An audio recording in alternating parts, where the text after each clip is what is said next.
Hi, I'm Ed. I'm one of the directors here at Clifton Coffee, and today I'm going to be brewing using my balancing siphon brewer. I used this in the World Coffee and Good Spirits Championships in 2009. I'd won in the UK finals, didn't quite make it in the Worlds and came runner-up, but that's a sore subject. I'm going to be using the latest subscription coffee for May. It's Burundi Cafex, a fully washed Bourbon coffee. We've had this coffee before, but a natural. So I'm really excited to try the fully washed coffee. Well, let's get this water preheated. It's only a little bioethanol burner, so we'll get that going as it takes the longest.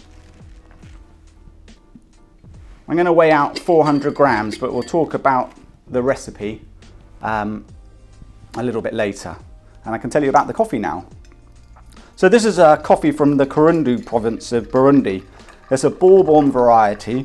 It's been pulped, washed and sun-dried on raised African beds. The farmers have been able to turn the coffee every 2 hours, and also on particularly sunny days, they've been covering it up during the mid-sun to prevent any sun damage. Okay, let's get this straight on the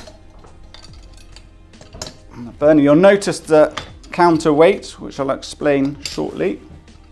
Get the lid lined up. And we'll light the burner.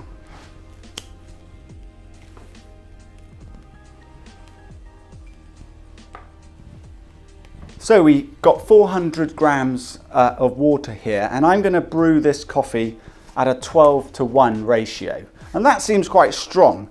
And that's really because this brewer is kind of more for special occasions, perhaps at a dinner party. And what do you have after a dinner? A small, strong coffee. More or less, we're going to use 34 grams of coffee to get our 12:1 ratio for 400 grams of water. So we'll start grinding that now.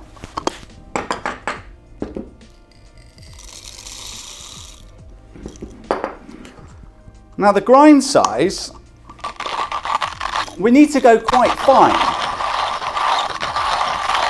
for several reasons. We've got a strong ratio of 12:1, and it's always harder to extract coffee when you're brewing at a tighter ratio like that. Also on this brewer, which you're about to find out, is you don't get much control over the time. This in fact is one of the first ever automatic coffee machines. So it's going to brew the whole cycle hands-free. So because we don't have much control over the brew time, we're going to grind the coffee finer. So kind of we're looking for a texture of fine sand for your grind size here. There we go. So what are the advantages of a brewer like this? It looks quite cool. It's automatic, one of the first ever automatic coffee brewers ever made. But one of the key things is it's really good at retaining heat. I'm going to preheat the brewing vessel here. Heat's, I think a lot of people worry about heat a bit too much.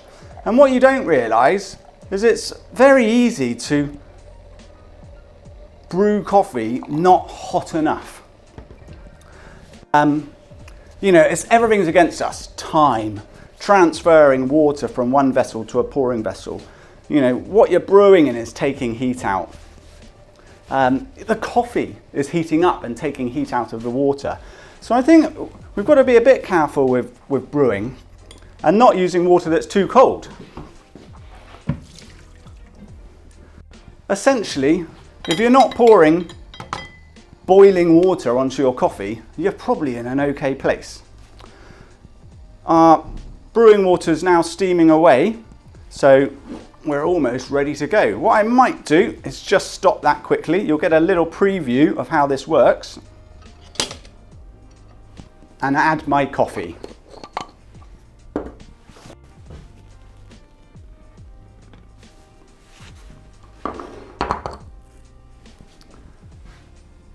And the siphon spout, that locks into there. Everything's done up tight. let's get our brewer going.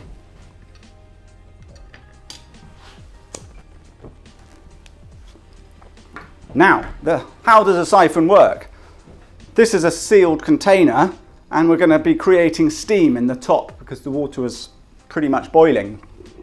As that steam expands, it's going to push the water from the bottom up this tube and into the coffee here. Now, we talked about this being automatic and time being against us.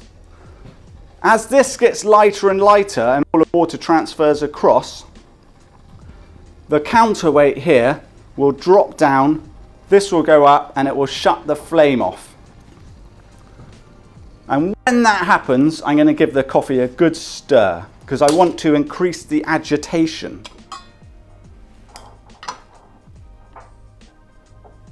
To increase the extraction, really help this 12:1 brew ratio extract and brew. This is something I didn't do in the World Coffee and Good Spirits final, and I regret it because one of the feedback was the coffee wasn't quite strong enough. Now, as the steam kind of condenses and turns back, it's created a vacuum, and as you can see, it's starting to draw the coffee back into the vessel here through the filter disc at the bottom. So all the grounds are going to stay in this glass, and the vessel here is going to fill back up with our brewed coffee. I think it's pretty much brewed. At this point, we can take coffee out of the spout. There's kind of a vacuum in there, so we either need to release the lid or take the spout off. So I'll just release the lid here, just to allow the air to float.